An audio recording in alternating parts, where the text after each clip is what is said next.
يا أيها الذين آمنوا كتب عليكم الصيام كما كتب على الذين من قبلكم لعلكم تتقون. கண்ணியத்திற்குரிய அல்லாஹ்வின் அடியார்களே, ஷஅபானுடைய ஆக இறுதி நேரத்தில் ரமலானை முன்னோக்கியவர்களாக ரமலானுக்கு முன்னால் நாம் இருக்கிறோம். ரமலானுக்காக காத்திருக்கிறோம். அல்லாஹு தாலா நம்முடைய எண்ணங்களை தூய்மையான எண்ணமாக மாற்றி அதை கபூல் செய்வானாக. ஆனால் ரமலான் நம்மை நோக்கி வந்திருக்கிறது.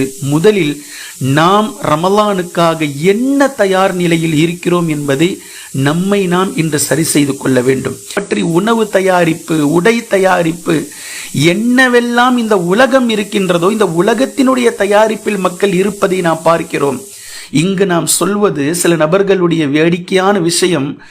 இந்த பிறை பார்த்ததற்கு பிறகு அப்படின்ற அந்த கான்செப்ட்ல கடைசியா அன்று இரவு வந்ததுக்கு அப்புறம் அப்படி தடல்புடலா ஓடுவாங்க, திடுதிப்புன்னு சொல்லி ஓடுவாங்க.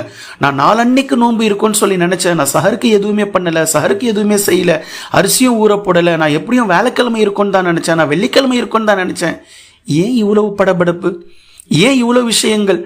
சஹர் என்பது ஒரு பரக்கத்து, அவ்வளவுதான். யூதர்களுக்கு மாற்றம் செய்யுங்கள் என்பதை பற்றி அல்லாஹ்வின் தூதர் ஸல்லல்லாஹு அலைஹி வஸல்லம் அவர்கள் சொன்ன வரிசையில் சஹருடைய உணவும் ஒன்று. யூதர்கள் சஹர் சாப்பிட மாட்டார்கள், நீங்க சஹர் சாப்பிடுங்க, அவ்வளவுதான். சஹர் என்பது நீங்க வர்த்திக்கிற அளவுக்கு கஷ்டமான விஷயம்லாம் ஒன்றும் இல்லை. என்ன இருக்குதோ பிஸ்மில்லான்னு சொல்லி அதை சாப்பிடுங்க. அதை சாப்பிட்டால் தான் உங்களால் நாள் முழுக்க பட்டினியோடு இருக்க முடியும் என்பதும் அல்ல, அதுவும் இல்லை.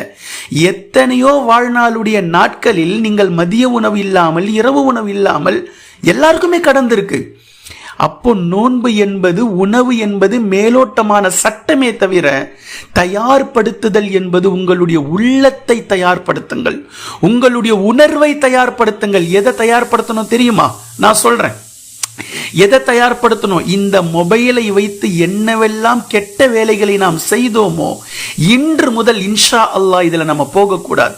இந்த தொலைக்காட்சி வீட்டில் இருக்குதே, தொலைக்காட்சி நாடகம் இல்லாமல், சினிமா பாடல்கள் இல்லாமல் எந்த நாளும் கடந்ததில்லை. இந்த கேபிள் கனெக்ஷனை முதல்ல புடுங்கி எடுங்க, தயார்படுத்துதல். அப்போ ரமலான் முதல்ல அல்லாஹ்வினுடைய ரஹ்மத் வரக்கூடிய வீடா நம்மளுடைய வீட்டை மாத்துங்க. குர்ஆனை எடுத்து வைங்க முதல்ல முன்னாடி, பிஸ்மில்லான்னு சொல்லி அதை ஓத துவங்குங்க. நம்முடைய உள்ளத்தையும் நம்முடைய உடலையும் தயார்படுத்துதல். அப்ப தயார்படுத்துதல் அப்படின்றது இஸ்லாத்துல மிகவும் முதன்மையாக சொல்லப்பட்ட ஒரு விஷயம். இதற்கு ஒரு உவமையை நான் சொல்லணும் அப்படின்னா, தபூக் போர். தபூக் போருக்கு அல்லாஹ்வின் தூதர் ஸல்லல்லாஹு அலைஹி வஸல்லம் போனாங்க. ரொம்ப கடைசி காலத்துல, மதீனாவினுடைய கடைசி நேரத்துல நடந்த அந்த போர். அந்த போரினுடைய ஒட்டுமொத்தமான பேக்கேஜ் கிட்டத்தட்ட 1 மாத காலம். அப்ப நிறைய முனாஃபிகீன்கள் அதுல போல, சில முஃமின்களும் போகாமல் தங்கிவிட்டார்கள். அல்லாஹு தாலா நபி அவர்கள் சென்று வந்ததற்கு பிறகு சூரத்து தௌபால இப்படி வசனம் இறக்குறான், முனாஃபிகீன்களுக்கு வரணும்ன்ற எண்ணமே இல்லை, போருக்கு வரணும் அப்படின்ற எண்ணமே இல்லை. ஒருவேளை அவர்களுக்கு எண்ணம் இருந்திருந்தால் அப்படின்ற அல்லாஹு தஆலா பேசுறத பாருங்க. வலவ் அராதுல் குரூஜ லஅஅது லஹு உத்தா. ஒருவேளை இவர்களுக்கு போருக்கு வரணும் அப்படின்ற எண்ணம் இருந்திருந்தால் லஅஅது லஹும் உத்தா, இதற்காக இவர்கள் தங்களுடைய தயாரிப்பை மேற்கொண்டிருப்பார்கள், ஆயத்தமாகி இருப்பார்கள் அதற்காக, போருக்காக. அப்ப ஆயத்தமே ஆகல. எவன் ஒருவன் ஆயத்தம் ஆகலையோ அவன் எதற்காக ஆயத்தமாகணும்ன்ற விஷயத்தை பேசுறோமே அந்த விஷயமே அவன்கிட்ட வேஸ்ட். ரமலானுக்காக ஒருத்தன் தயாரே ஆகல, ரமலானை பற்றிய நினைவு இல்லை, ரமலானை பற்றிய சிந்தனை இல்லை, அல்லது ரமலானுடைய சிந்தனை இருக்கு, உலகமோக சிந்தனை இருக்கு. என்ன? நோன்பு கஞ்சியை பத்தி, வடைய பத்தி, சமோசாவை பத்தி, ட்ரெஸ் எடுக்கிறத பத்தி, நகை நட்டு ஏறினதை பத்தி, ரமலான்ல நகை வாங்குவோம், ஆனா இந்த வருஷம் எப்படி வாங்குறதுன்னு தெரியல, இதை பற்றி இப்படியெல்லாம் இவர்களுக்கு சிந்தனைகள் இருக்குமானால், இப்போ அல்லாஹு தஆலா பேசக்கூடிய இந்த முனாஃபிக்குகளை போன்றுதான் இவர்கள் தயாரிப்பிலேயே இல்லை. ரமலானுக்காக தயாராகுதல் என்பது நீயத்தை தூய்மையா வைங்க. யா அல்லாஹ், இந்த ரமலான்ல 29 30 நோன்போ, என்னுடைய இத்தனை நோன்புகளும், என்னுடைய நோன்புகள் ஒவ்வொன்றுமே நீ எப்படி அல்லாஹ்வின் தூதர் ஸல்லல்லாஹு அலைஹி வஸல்லம் அவர்கள் எப்படி எந்த பாவமும் கலக்காத நோன்பாக, யாரை பற்றியும் புறம் பேசிடக்கூடாது நோன்புல இந்த ரமலான்ல முடிவெடுங்க இன்ஷா அல்லாஹ். எந்த ஒரு பொய்யும் என்னுடைய சொல்லில் கலந்து விடக்கூடாது இன்ஷா அல்லாஹ். என்னுடைய பார்வை எப்போதும் யாரை பற்றியும் தவறாக சிந்தித்தோ அந்த தவறான எண்ணத்துல போயிடக்கூடாது. என்னுடைய உள்ளம் யாரை பற்றியும் எந்த தவறான சிந்தனைக்கும் போயிடக்கூடாது.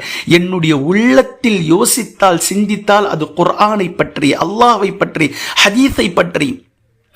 என்னுடைய நாவு மொழிந்தால் அது குர்ஆன், அது திக்ர், அது துஆ, அல்லாஹ்விடத்தில் மன்றாடுதல். என் நாவு பேசினால் அது நல்லதை, என் கைகள் செய்தால் அது சதகா, தான தர்மம், நல்ல விஷயங்கள். இப்படி முடிவெடுங்க. இது தயார் நிலை. இப்படி ரமலானுக்காக தயார் நிலையில் நாம் இருக்க வேண்டும். நம்மளுடைய ஜகாத்துகளை, நம்முடைய சதகாக்களை எடுத்து முன்னால் வையுங்கள். ஜகாத்தை கணக்கு பார்த்து எடுத்து வையுங்கள். பிஸ்மில்லா யா அல்லாஹ், என்னுடைய பொருளாதாரத்தில் நீ பரக்கத்து செய். பொருளாதாரம், நகை விலை எவ்வளவு ஏறினாலும் நீ எதை எனக்கு கடமையாக்கினாயோ அதை நான் உனது பாதையில் உன்னுடைய நன்மைக்காக, உன்னுடைய பொருத்தத்திற்காக நான் அதை வெளியேற்றியே தீர்வேன். நீயத் வைங்க. இப்போ ரமலானுக்காக தயார் நிலை ஆகுதல் என்பது மிக முக்கியமானது, ஆயத்தமானது. நபி ஸல்லல்லாஹு அலைஹி வஸல்லம் அவர்களுடைய போர்க்களத்தில் முஃமின்களை பற்றியும் அல்லாஹு தஆலா பேசுறான். உங்களுடைய போருக்காக நீங்கள் தயார் நிலையில் வையுங்கள். உங்களுடைய காலாட்படை, உங்களுடைய குதிரைப்படை, இதை தயார் நிலைக்கு ஆக்குங்கள் என்று அல்லாஹு தஆலா பேசக்கூடிய இந்த தயார் நிலை மிக முக்கியமான அம்சமாக இஸ்லாத்திலே பார்க்கப்படுகின்றது. எல்லாவற்றுக்கும் தயார் நிலை இருக்கின்றது. ரமலானுக்கான தயார் நிலையும் இருக்கின்றது. நம்பர் 1, இதை நல்லா ஞாபகம் வச்சுக்கணும். தயார் நிலைக்கு பின்னால், ரமலானுடைய தயார் நிலைக்கு பின்னால் இரண்டாவது மிக முக்கியமானது, எதற்காக தயாரானோமோ அந்த தயார் நிலை எதற்காக ஆனோமோ அதை நடைமுறைப்படுத்துவது. இங்கு ரமலானையும் நாம் பார்க்கிறோம். தயார் நிலையில் வருகிறார்கள் மக்கள். இதனுடைய ஒரு உதாரணம் சொன்னா உங்களுக்கு புரிஞ்சிடும். ஆர்வத்தில் வருவார்கள். முதல் நோன்பு பாருங்க, சுப்ஹானல்லாஹ், ஆண்கள் பகுதியும் பெண்கள் பகுதியும் அப்படி நிரம்பி வழியும். இது என்ன? அப்படி ஒரு ஆர்வம். ரெண்டாவது, மூணாவது, ஒரு நாலாவது நோன்பு அப்படியே படிப்படியா குறையும். இப்ப இது என்ன? இது எப்படி அப்படின்னா, தயாரிப்போடு போர்க்களத்திற்கு வந்து போரே செய்யாமல் அடுத்தவர்களுக்கு பின்னாடி கடைசி வரிசையில் நின்றுக்கிட்டு நாங்களும் போனோம் போருக்கு, நாங்களும் நின்றோம் அப்படின்னு சொல்ற மாதிரி உயிர் போகும் வரைக்கும் முதல் வரிசையில் நிற்கணும்.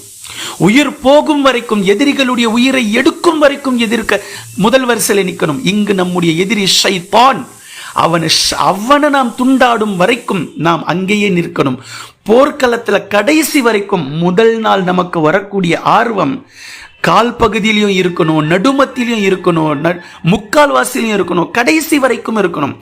எல்லா நேரங்களிலும் ரமலானில் அதே ஆர்வம், அதே சஹர், அதே இரவு தொழுகை, அதே பயானில் அதே நடைமுறை, எல்லாமே பர்ஃபெக்டா இருந்தாக்கா இதுதான் நடைமுறை. இதுக்கு பேர் தான் நடைமுறை. ஆரம்பத்தில் வருது, முதல் நோன்பு வைக்கிறது, திடீர்னு விட்டுறது, 15வது நோன்பை வைக்கிறது, அப்படியே விட்டுறது, 27ஆம் கிழமை நோன்பு வைக்கிறது, அப்புறம் கடைசியா 3 நோன்பை வைக்கிறது. வீட்டில் சில பெற்றோர்கள் பிள்ளைகளை எழுப்பும் போதே இப்படி சொல்லி எழுப்புறாங்க, ரமலானுடைய ஃபர்ஸ்ட் நோன்பு இதை மட்டும் வச்சிருக்கன்னா, இதை மட்டும் யார் இப்படி சொல்ல சொன்னது? முதல் நோன்பு இதை மட்டும் வச்சிருன்னு சொல்லி யார் சொல்ல சொன்னது? 30 நோன்பையும் நீங்கள் எழுப்புங்கள், 29 நோன்பையும் எழுப்புங்கள். நீ வச்சுக்கிட்டு ஸ்கூலுக்கு போ, அல்லாஹ் உனக்கு உதவியாக இருப்பான். நீ அல்லாஹுக்காக பசித்திருக்கிறாய், நீ அல்லாஹுக்காக தாகித்திருக்கிறாய், நீ அல்லாஹுக்காக உன்னுடைய இச்சைகளை கட்டுப்படுத்தி கொண்டிருக்கிறாய். அல்லாஹ் உனக்கு உதவி செய்வார். இந்த நேரத்தில் ரப்பு உனக்கு உதவி செய்யல, நான் வேறு யார் உனக்கு உதவி செய்வார் என்று பிள்ளைகளுக்கு சொல்லிக் கொடுங்கள். பிள்ளைகள் அவர்களுடைய பலவீனத்தை சொன்னால் பொறுத்துக்கொள், அல்லாஹு தஆலா உனக்கு நன்மையை எழுதி கொண்டிருக்கின்றான். நீ அல்லாஹுக்காக இதை செய்கின்றாய். நோன்பு யாருக்காகவும் இல்லைங்க. நீங்க ரொம்ப துணிச்சலா தைரியமா இருக்கலாம். இஹ்லாஸ் இதுல அல்லாஹ்வே கொண்டுட்டு வந்து வைக்கிறான் பாருங்க முன்னாடி. நோன்பு என்பது மிக அழகான ஒரு அமல். நாம் பசித்திருப்பதும் தாகித்திருப்பதும் எவர் ஒருவருக்காகவும் இல்லை, அல்லாஹுக்காகத்தான் இருக்கிறோம். அல்லாஹ் நம் மீது கடமையாக்கினான் என்பதற்காகத்தான் இருக்கிறோம். துணிச்சலோடு, சந்தோஷத்தோடு, பெருமிதத்தோடு அல்லாஹுக்கு முன்னால் இரு கரங்களை ஏந்தி நில்லுங்கள். யா அல்லாஹ், என்னுடைய உணவு, நான் சம்பாதித்த உணவு என் கண்ணுக்கு முன்னால் இருக்குது, ஆனா நான் சாப்பிடாம இருக்கிறேன், நான் தண்ணி குடிக்காம இருக்கிறேன். நீ என்ன பார்த்துக்கிட்டு இருக்கிற? நீ எனக்கு சட்டம் வகுத்திருக்கிறாய். என்னுடைய பிள்ளைகள் நோன்பு வைத்திருக்கிறார்கள், அவர்களுக்கு தெம்பக்கூடு, அவர்களுடைய உள்ளத்துல ஆற்றலக்கூடு, எக்காலமும் நோன்பு வேண்டான்ற முடிவுக்கு அவர்கள் வந்துடக்கூடாது என்ற விஷயத்தை பிள்ளைகளுக்கு சொல்லிக் கொடுங்கள். தயவு செய்து பிள்ளைகளுக்கு சொல்லும் போதே ஒரே ஒரு நோன்பு வச்சு 15வது நோன்பு வச்சிரு, நடுமத்தி நோன்பு வச்சிரு, 27ஆம் கிழமை நோன்பு வச்சிரு, இப்படி சொல்லாதீங்க. ஆயிஷா ரலியல்லாஹு அன்ஹா அவர்கள் அறிவிக்கிறார்கள், எங்களுடைய காலங்களில் பிள்ளைகளுக்கு நாங்கள் நோன்பு வைப்போம். அசர் நேரம் லுஹருக்கு பின்னால் வரும்போது பிள்ளைகள் சோர்ந்து விடுவார்கள், பசி. பிள்ளைங்க ரொம்ப சின்ன பிள்ளைங்க, பசியினால தாங்க முடியாது. அந்த நேரத்தில் நாங்கள் பொம்மைகளை காட்டி அவர்களுடைய விளையாட்டை செய்து அவர்களுடைய கவனத்தை திருப்புவோம். பசியில் இருந்து அவங்களுடைய கவனத்தை திருப்புவோம். இஃப்தார் வரைக்கும் அவங்களை கடத்திக்கிட்டு போவோம். மறுபடியும் மறாவது நாள் அதே நிலை, மறுபடியும் மறுநாள் அதே நிலை. எப்படி பாருங்க, எப்படி பழக்கம், எப்படி பயிற்சி கொடுத்திருக்காங்க பாருங்க. அப்போ முதலாவது நிலை ரமலானுக்கு முன்னால் தயாரிப்பு என்பதற்கு அடுத்ததாக இந்த இடத்தில் இரண்டாவது நடைமுறைப்படுத்துவது. இந்த நடைமுறை ஒழுங்கா இருந்தா, இந்த இரண்டாவதுல 2 ஆங்கிளா நான் சொல்றேன், நல்லா பார்த்துக்கங்க. இரண்டாவது நடைமுறைப்படுத்துவது. இந்த நடைமுறை சரியானதாக இருந்தால் எப்படி நடக்கும்ன்றதை நான் உங்களுக்கு சொல்லிடுறேன், பார்த்துக்கங்க. அல்லாஹு தாலா குர்ஆன்ல பேசுறான், இன் தன்சுருல்லாஹ யன்சுருக்கும். அல்லாஹுக்கு நீங்கள் உதவி செய்தால் அல்லாஹ் உங்களுக்கு உதவி செய்வான். அல்லாஹுக்கு உதவி செய்தல் என்பது அல்லாஹ்வினுடைய மார்க்கத்தை சரியான முறையில் நடைமுறைப்படுத்துவது. அதான் இப்ப நம்ம ரமலான்ல சொல்றோம். ஆர்வப்பட்டு வருது, அப்படியே கழுத தெரிஞ்சு கட்டெரும்பா போச்சுன்ற கதையில ரமலான் இருக்கக்கூடாது. ரமலானுக்கு பின்னாலும் அப்படி நம்ம ஆகக்கூடாது. இன்ஷா அல்லாஹ் அப்படிப்பட்ட ஒரு தக்வாவை இந்த ரமலான்ல நம்ம எடுக்கணும். இப்போ அல்லாஹு தாலா இந்த தீனை நடைமுறைப்படுத்துவதினால் அல்லாஹ்வினுடைய உதவி உங்களுக்கு நிச்சயமாக கிடைக்கும். நல்லா ஞாபகம் வச்சுக்கோங்க. நான் சுகர் பேஷண்ட்டு, நான் பிபி பேஷண்ட்டு, என்னால் நோன்பு வைக்க முடியல, நோன்பு மாத்திரை நான் கரெக்டாக போடணும், எல்லாத்தையும் தூக்கி ஓரமாக வைங்க. நான் சொல்றேன், இன்ஷா அல்லாஹ் அல்லாஹ்வின் மீது முழுக்க முழுக்க தவக்குல் வையுங்கள், அல்லாஹ்வின் மீது நம்பிக்கை வையுங்கள். யா அல்லாஹ், என்னுடைய உடல்ல என்ன இருக்குது, என்ன கொடுத்தன்றதை நீதான் அறிவாய், நீதான் இதை படைச்ச, என்னுடைய உடல் உறுப்புகளை இயக்குபவன் நீதான். நான் உனக்காக பசித்திருக்க போறேன், நான் உனக்காக தாகித்திருக்க போறேன். என்னுடைய கவலைகளையும் பலவீனங்களையும் சோர்வையும் அகற்றி என்னுடைய உடலுக்கு நீ தெம்ப கொடு. நான் சுறுசுறுப்பாக உன்னிடத்தில் அமல் செய்வதற்காக நிற்பவர்களுடைய ஜமாத்தில் என்னை நீ ஆக்குன்னு சொல்லி அல்லாஹ் கிட்ட துவா கேட்டுட்டு உங்களுடைய மாத்திரைகளை எல்லாம் தூக்கி ஓரமா வச்சுட்டு குர்ஆனை தூக்கி முன்னாடி வைங்க. யா அல்லாஹ், இன்றைய நாள் இந்த விஷயம் உனக்காக நான் வரேன். நான் யாரையும் தப்பா சொல்லணும்னு சொல்லல, ரொம்ப மூர்க்கத்தனமா சொல்லணும்னு சொல்லல. அல்லாஹுக்காக நீங்கள் முனையும் போது, அல்லாஹுக்காக அல்லாஹ்வினுடைய தீனை நடைமுறைப்படுத்துவதற்காக உங்களால் முடிந்த அளவிற்கு நீங்கள் முயற்சி செய்யும் போது அல்லாஹ் அதற்கு நிச்சயமாக உதவி செய்வான். இது நம்பர் 1. நம்பர் 2, ஒருவேளை நீங்கள் முயற்சி செய்யும் போது உங்களுடைய உடலுக்கோ உங்களுடைய உயிருக்கோ ஏதேனும் ஒன்று நடந்தால் அது அல்லாஹ்வினுடைய பார்வையில் அல்லாஹ்விடத்தில் மிகப்பெரிய ஷஹாதத்துடைய அந்தஸ்தில் அது கணக்கெடுக்கப்படும். பயப்படாதீங்க. அல்லாஹுக்காக நீங்கள் முனைந்து நிற்கக்கூடிய நேரத்தில் இடத்தில் உங்களுடைய உடலுக்கோ உங்களுடைய உயிருக்கோ ஏதேனும் ஒன்று நடந்தால் இன்ஷா அல்லாஹ் அது ஷஹாதத்துடைய அந்தஸ்தில் அல்லாஹு தஆலா உங்களை உயர்த்தி வைப்பான். வேற என்னங்க வேணும் உலகத்தினுடைய வாழ்க்கையில? வேறு எதை வேண்டும்? அல்லாஹ்வினுடைய பொருத்தத்தை தவிர நாளை மறுமை நாளையில் நபிமார்களுக்கு அடுத்த வரிசையில் ஷுஹதாக்கள் நிற்பார்கள், ஷஹீதுமார்கள் நிற்பார்கள் என்று நபி ஸல்லல்லாஹு அலைஹி வஸல்லம் அவர்கள் கூறினார்களே. இதைவிட வேறு என்ன வேணும்?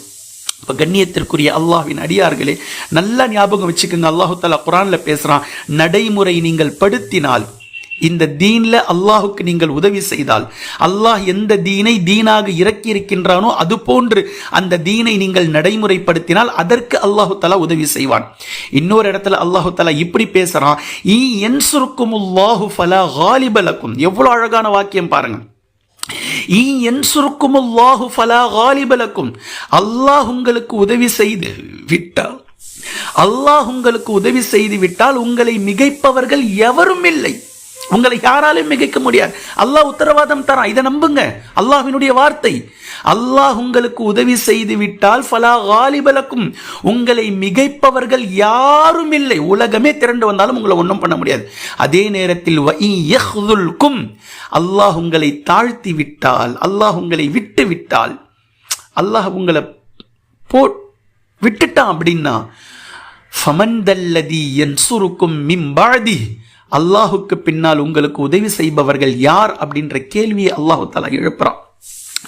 கண்ணியத்திற்குரிய அல்லாஹ்வின் அடியார்களை, தயார் நிலைக்கு பின்னால் நடைமுறைப்படுத்துவது என்பது மிக முக்கியமானது. அப்படி நடைமுறை சரியானதாக இருந்தால் அல்லாஹ் உங்களுக்கு உதவி செய்வான்.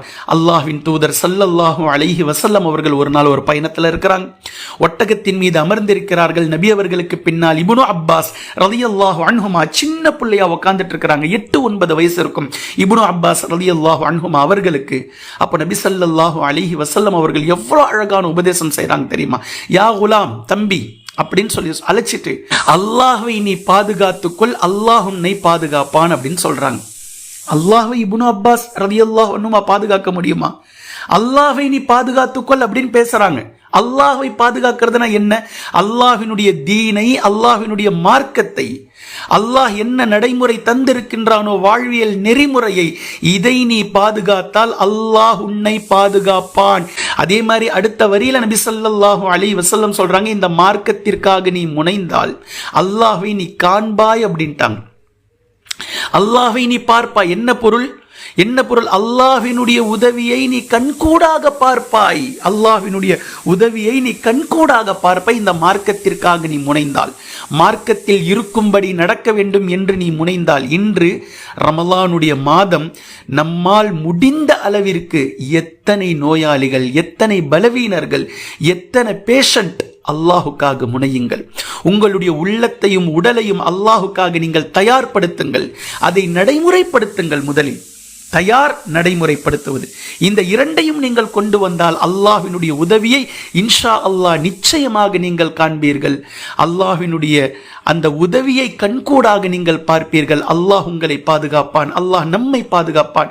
எனவே கண்ணியத்திற்குரிய அல்லாஹ்வின் அடியார்களே, ரமலானுக்கு முன்னால் நாம் இந்த இரண்டு விஷயத்தை மிக முக்கியமாக எடுத்துக்கொள்ள வேண்டும். ஒன்று, ரமலானுக்காக தயாராவது.